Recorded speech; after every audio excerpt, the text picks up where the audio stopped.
Good morning student, welcome to my YouTube channel talent education point online classes. मैं वीरेंद्र सिंह आपका इस YouTube channel पे स्वागत करता हूं। ईश्वर से प्रार्थना करता हूं कि संसार में फैली भयंकर महामारी कोरोना से आप सब सुरक्षित होंगे, स्वस्थ होंगे, तहे दिल से आप सोशल डिस्टेंसिंग एवं लॉकडाउन का पालन कर रहे होंगे। इन्हीं सभी शुभकामनाओं के साथ शुरू करते हैं आज का हमारा रीजनिंग का पीरियड, जो कि मैथ के ऊपर आधारित है। So let's start the topic without wasting time. पहला क्वेश्चन देखिए।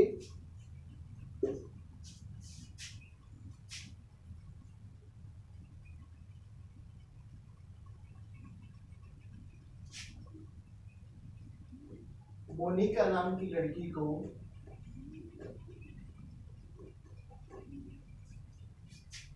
किसी संख्या को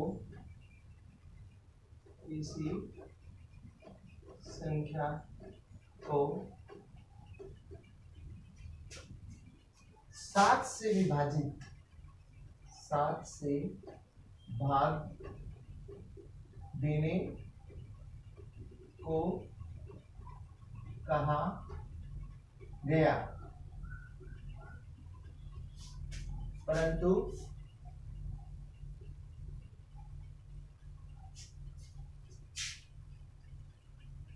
उसने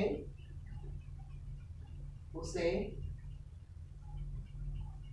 उस संख्या को 7 से भाग नहीं बल्कि गुणा किया।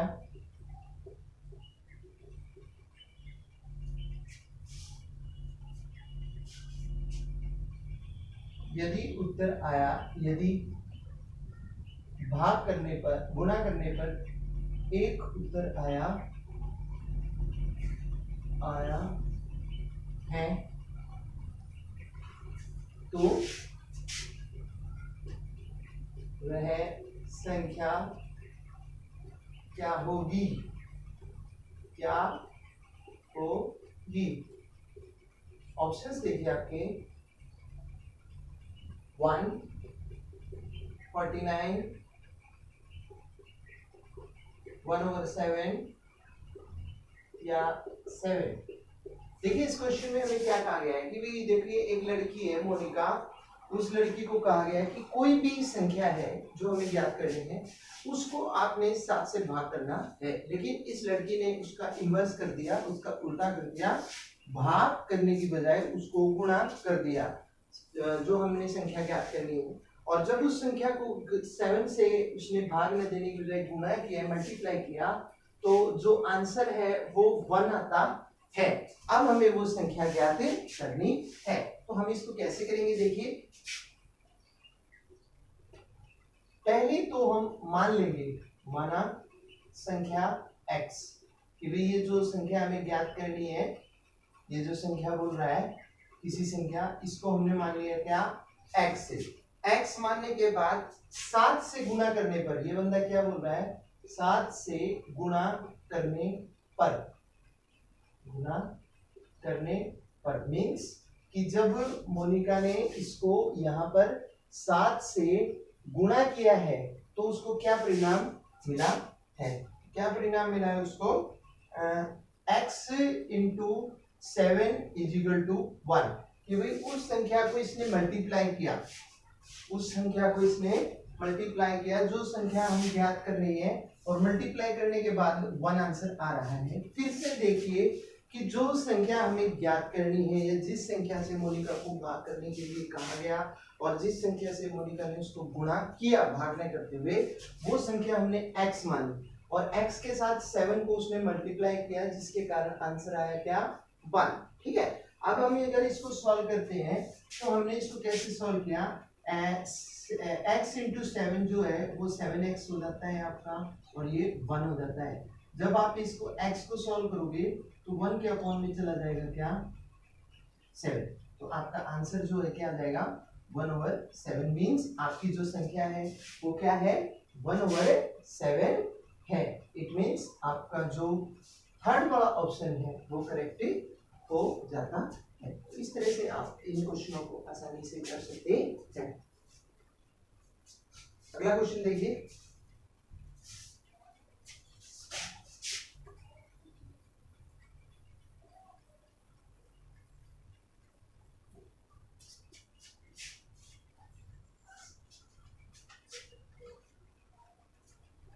अब देखिए अगले क्वेश्चन में हमें क्या बताया है कि एक सेना है, एक सेना अधिकारी, एक सेना अधिकारी जो है अपने सैनिकों को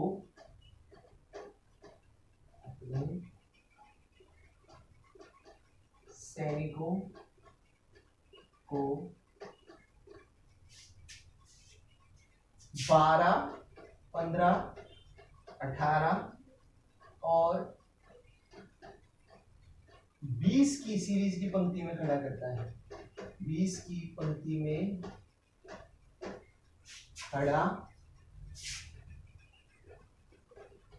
करता है। वह चाहता है कि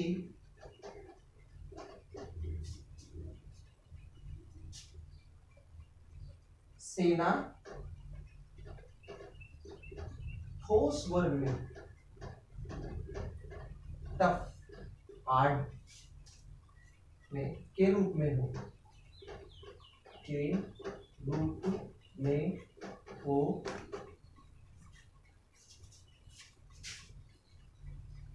तो उसे कम से कम कितने सैनिकों की आवश्यकता होगी। ऑप्शंस देखिए आपके 180, 360, थर्ड ऑप्शन आपका 900 या 1440। ठीक है, ये तीन ऑप्शन है। कहने का क्या मतलब है कि एक जो सिपाही है वो अपने सैनिक, जो अधिकारी है सेना का, वो अपने सिपाहियों को खड़ा कर रहा है किस क्रम में, 12, 15, 18 और 20 की पंक्ति में, 20 की सीरीज की पंक्ति में खड़ा कर रहा है। अब उसने इस लाइन में खड़ा तो कर दिया कि भाई 12, 15 और 18, एक लाइन में 12, 15, 18 और 20 की पंक्ति में, लेकिन वो चाहता है कि और कठोर हो, टफ हो, ज्यादा सैनिक दिखे। तो उस टफता को दिखाने के लिए उसे कितने सैनिकों की आवश्यकता होगी। हम सबसे पहले इस क्वेश्चन को सॉल्व करेंगे तो क्या करेंगे, हम इन सब का एलसीएम्स ले लेंगे ताकि हमें ये पता चल जाए जो मोरल सैनिकों की संख्या है वो कितनी स्केल में आनी चाहिए। तो हम एलसीएम लेते हैं किसका, 12, 15, 18 और 20 का, 12, 15, 18 और 20 का। तो जब हमने इसका एलसीएम लेना स्टार्ट किया तो 2 6 12, तो 15 नहीं आता, तो 2 9 18 और 2 10 20, राइट। इसके बाद हम चले तो हमने 2 से ही किया, 2 3 6, 15 का ऐसे जो रखा, 9, 2 5 10। इसके बाद हम इसको लेके चले तो हमने इसको 5 से सॉल्व किया, 3 से कर लीजिए, 3 3 1 3, 3 5 15, 3 3 9 और 3 5 3 1 3। ठीक है, तो हम जब इसका एलसीएम लेते हैं तो हमारा निकला क्या, 2 इंटू 2 इंटू 3 इंटू 3 और 5 आ जाता है। ये हमारा एलसीएम निकालने पर हमें प्राप्त होता है।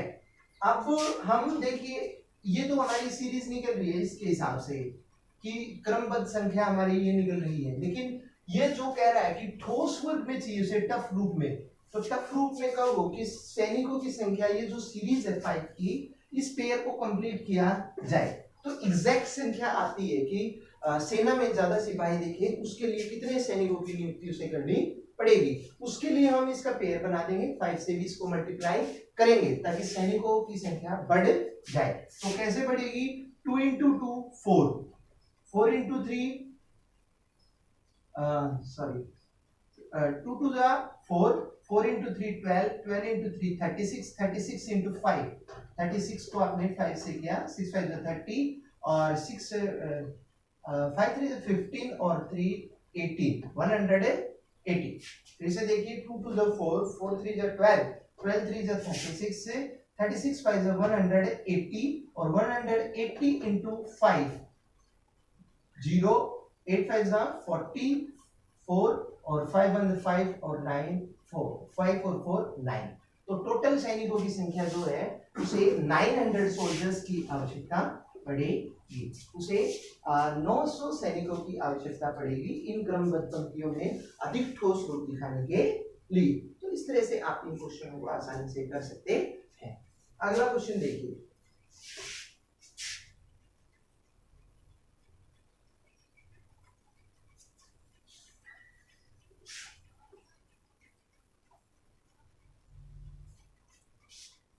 ज्यादा है, गर्मी से बचें और अपनी घर पे बैठ के आराम से तैयारी करें, ठीक है बेटा। अगला क्वेश्चन देखिए, एक बांस का 1/5 भाग हरा,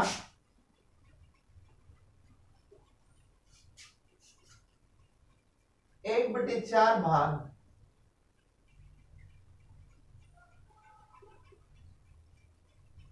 लाल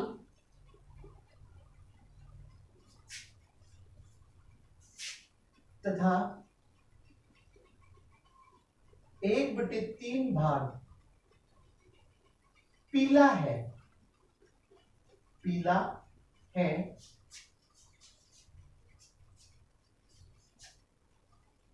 और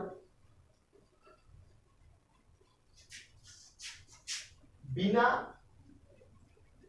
रंग का भाग 65 सेंटीमीटर है, तो कुल बांस की लंबाई क्या है?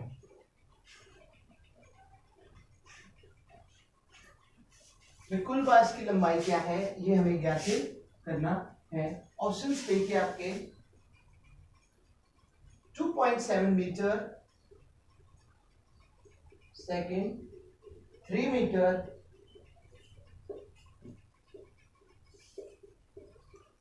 2.8 मीटर या 3.3 मीटर।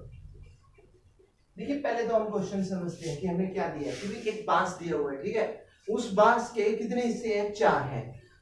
उन 4 हिस्सों में से एक हिस्सा जो है बांस का रंगा हुआ नहीं है, उस पर किसी प्रकार का रंग नहीं है, जिसकी लंबाई में दे रखी कितनी? 65 सेंटीमीटर। इसके अलावा 3 हिस्से जो है उस बांस के वो 3 रंगों में है, एक हरा, दूसरा लाल, तीसरा पीला।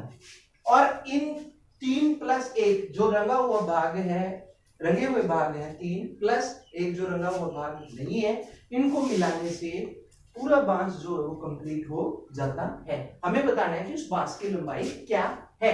तो हम इस क्वेश्चन को कैसे करेंगे, देखिए बिना, सबसे पहले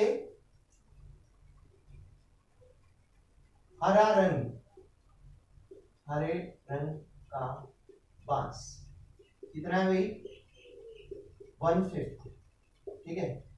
वैसे ही लाल रंग का बांस कितना है? 1/4। और पीले रंग का बांस कितना है? 1/3। ये तो हमारे हो गए। और बिना रंगा बिना रंग का बांस, वो कितना है 65 सेंटीमीटर, 65 सेंटीमीटर। देखिए अब इनका अगर हम देखें तो इन चार बांस को जोड़ के ही बांस का प्रारूप बनेगा। तो हम सबसे पहले क्या करेंगे, जो एक हिस्सा बिना रंग का है उसको घटा देंगे, किससे, इन तीन हिस्सों से जो रंगे हुए बांस के हिस्से हैं। कैसे, 1 माइनस जो एक, ये क्या हुआ, ये वो हो गया जो बांस का हिस्सा रंगा हुआ नहीं है, तो 1 माइनस क्या, 1 माइनस क्या 1/5 plus 1/4 plus 1/3, 1/3। It means what, कि भी एक जो हिस्सा है एक लाल, ये तो हो गया आपका हरा रंग, इसमें जुड़ेगा क्या आपका लाल रंग और पीला रंग, ठीक है। तो हम क्या करेंगे 1 माइनस, पहले इसको सॉल्व करेंगे, तो इसको सॉल्व किया तो 5 4 और 3, 5 4 और 3, अगर आप इसका एलसीएम ज्ञात करते हो तो 5 4 20, 20 into 3 is equal to 60, 60 LCM आपका आ जाता है। 60 एलसीएम आने के बाद आपने 5 से 60 को डिवाइड किया तो 12 5 60, 12 आ जाता है, 12 1 जा 12 आ गया, प्लस इसको 4 को 60 से डिवाइड किया तो 15 4 जा 60 होता है, 15 4 जा 60 होता है, तो 15 1 जा 15, प्लस इसको किया 3 से तो 23 जा 60, 20 आता है, तो 21 जा 20, आपका आंसर आ जाता है। तो 1 माइनस व्हाट, 12 15 20, 12 15 20, इनको ऐड किया आपने 7 और 1 और 1 2, 2 और 2 4, 47/60, ठीक है। ये तो आ गया आपका। अब आप क्या करेंगे, इस पोर्शन को सॉल्व करेंगे, कैसे करेंगे 1, अब इस माइनस की इस ब्रैकेट वाले के साथ मल्टीप्लाई है तो क्या हो जाएगा 1 माइनस 47/60, 1 माइनस 47/60, यहाँ पे आपने एलसीएम ले लिया कितना 60, 60 को डिवाइड किया 61 और 1 किया 60 को 1 से मल्टीप्लाई किया तो आपका आ गया 60 और माइनस 60 को 60 से डिवाइड किया 1 और 1 को 47 से किया तो 47, ठीक है। इसके आने के बाद आपने क्या किया 60 में से 47 को घटा दिया, जब आपने 60 में से 47 को घटाया तो आपका आंसर आ गया 13, 10 में से 3 और 5 में से हो गए, कितना आ गया 13/60, 13/60 जो है आपका यहाँ तक आ जाता है।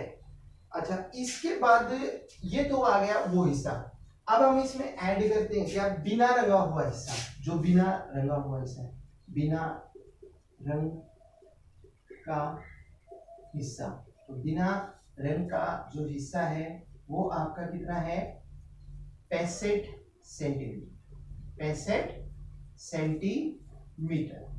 अब 65 सेंटीमीटर तो आपका ये आ गया। अब हम अगर कुल बांस की कुल लंबाई निकालेंगे, बांस की कुल लंबाई, बांस की कुल लंबाई अगर हम निकालेंगे तो क्या निकलेगी कि 65/1 डिवाइडेड 35 इंटू 60। अब आप देखिए कि जब हमें डिवाइड का सिंबल दिया जाता है तो 65/1 इंटू न्यूमरेटर डिनोमिनेटर की जगह सिंबल चेंज हो जाता है, तो 60 आपका ऊपर चला गया, 5 आपका 13 आपका नीचे आ जाता है। अब अगर आप इसको कैंसिल करेंगे तो 13 5 जा 13 1 जा 13, 13 5 जा कितना आता है 60, 13 5 जा कितना आता है 65, तो ये 5 से कैंसिल हो गया और 60 से आपने जब 5 को मल्टीप्लाई किया तो 0 6 5 जा 30, 300 सेंटीमीटर आ जाती है इसकी बांस की लंबाई। अगर आप सेंटीमीटर में शो कर रहे हो तो 300 सेंटीमीटर बांस की लंबाई आ रही है, लेकिन अगर आप इसके मीटर बनाते हो तो मीटर में क्या जाएगा, ये 300 1 मीटर में कितने होते हैं 100 सेंटीमीटर होते हैं। अब अगर 100 सेंटीमीटर है तो 300 को आप 100 से डिवाइड करोगे तो 3 1 जा 3, कितना आंसर आ जाता है आपका 3 मीटर में आ जाता है। इट मींस अगर इस हिसाब से देखा जाए तो हमारा जो सेकंड वाला 3 मीटर का ऑप्शन है वो बिल्कुल करेक्ट हो जाता है। लेकिन अगर आप यहाँ पे 300 सेंटीमीटर भी लिख रहे हो तो आपका आंसर गलत नहीं है। ठीक है, अगला क्वेश्चन देखिए। एक परीक्षा में एक परीक्षा में या एक पेपर में, ठीक है, क्या होता है 58% छात्र अंग्रेजी में फेल है। अंग्रेजी में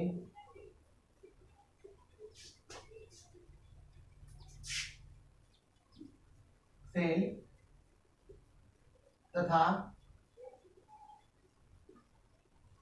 37% गणित में फेल।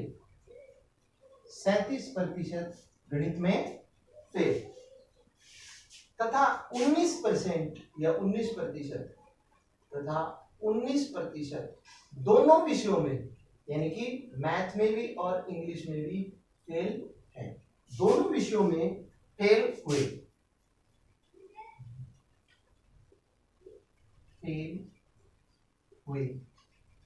ठीक है, दोनों विषयों में भी फेल हुए हैं। ठीक है, तो कितने प्रतिशत छात्र पास हुए?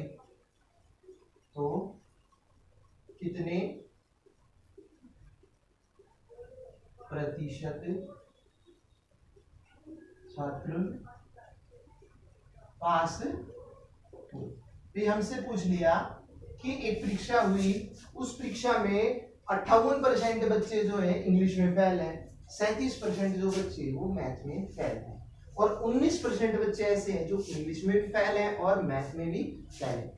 तो फेल होने के अलावा पास होने वाले बच्चे हैं, उनकी संख्या क्या है, कितने प्रतिशत है, वो हमें ज्ञात करनी है। ऑप्शंस देखिए आपके 76%, 24%, 34% या 36%। तो ऐसे जो क्वेश्चन होंगे उनमें हमारा सबसे पहला जो उद्देश्य होगा वो मानना होगा कुल छात्रों की संख्या। तो हम कुल छात्रों की संख्या मान लेते हैं क्या 100। कुल छात्रों की संख्या कितनी होगी 100। अब हम इतना ज्ञात करने के बाद क्या करेंगे, जो बच्चे इंग्लिश में फेल हैं, अंग्रेजी में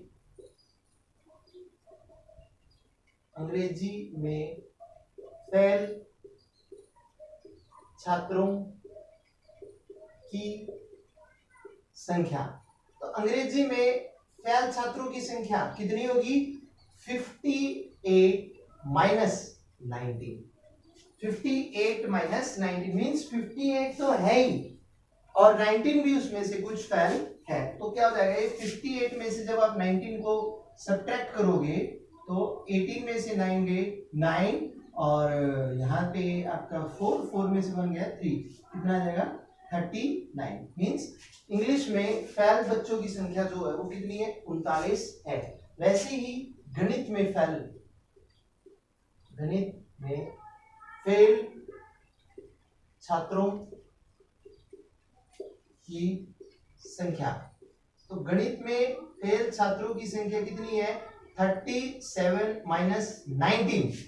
37 में से जब आप 19 को घटाओगे तो आपकी कितनी आ जाएगी 17 में से 9 गए 8 और भाई 2 में से 1 गए 1, कितनी आ गई 18 बच्चे ऐसे हैं जो कि मैथ में या गणित में फेल है। ठीक है, गर्मी ज्यादा है इसलिए थोड़ा सा कर रहा हूँ। I hope you will not disturb, उम्मीद करता हूँ आप डिस्टर्ब नहीं हो रहे होंगे। इसके अलावा दोनों विषयों में फेल 19% है तो 19 छात्र होंगे। छात्रों की संख्या कितनी, 19। ठीक है, 19 है जो फेल है। अब दोनों विषय में फेल कुल छात्र टोटल कितने हैं, दोनों विषयों में फेल कुल छात्रों की संख्या। तो दोनों विषयों में फेल कुल छात्रों की संख्या कितनी होगी भैया आपकी, 39 प्लस में 18 प्लस में 19। तो ये अगर आप कितनी है, 39 प्लस में 18 प्लस में 19। तो अगर आप इसको सॉल्व करेंगे 39 प्लस में 18 मीन्स 8 और 9 17 और 3 और 1 4 और 1 5 57 प्लस में 19। 57 में 19 को ऐड करोगे तो 6 और 5 और 1 6 और 1 7 76 बच्चे जो हैं दोनों विषयों में फेल हैं, किसमें, इंग्लिश में भी और मैथ में भी। अब बात आती है, ये पूछ रहा है कि परसेंटेज, तो जो हमारे पास हमने कुल बच्चों की संख्या मानी थी, कितनी मानी थी, 100 में से अगर 76 बच्चे फेल हो रहे हैं तो आप एग्जैक्टली अंदाजा लगा सकते हो कि कितने बच्चों की परसेंटेज पास होने की है। तो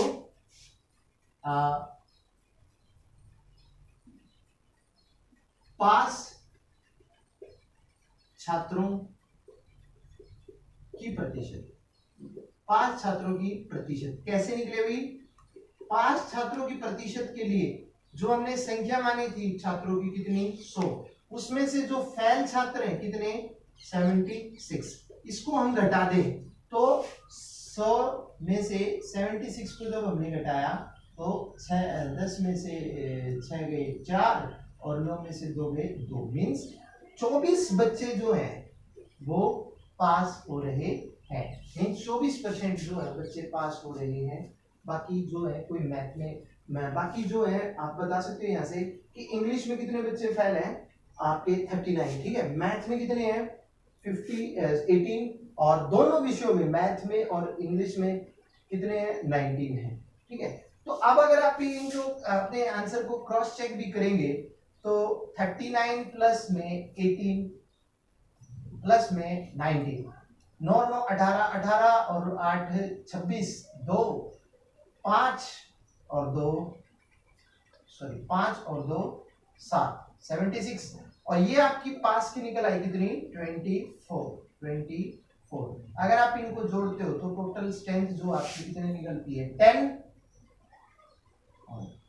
मींस 100 स्टूडेंट्स थे। इसका मतलब आपका आंसर सही है। तो इस तरह से आप इन क्वेश्चंस को आसानी से समझने से सॉल्व कर सकते हो। ठीक है, और उम्मीद करता हूँ कि जो क्वेश्चंस हमने डिस्कस किए वो आपको समझ में आए होंगे। यदि आपको कोई त्रुटि या कमी लगी हो तो आप उसे कमेंट बॉक्स में मेंशन कर सकते हो। यदि आपने चैनल को सब्सक्राइब नहीं किया तो आप चैनल को सब्सक्राइब करें, लाइक करें, शेयर करें और अपने घर पे अच्छी तरीके से तैयारी करें। मिलता हूँ मैं आपसे अगली कक्षा में। जय हिंद, जय भारत।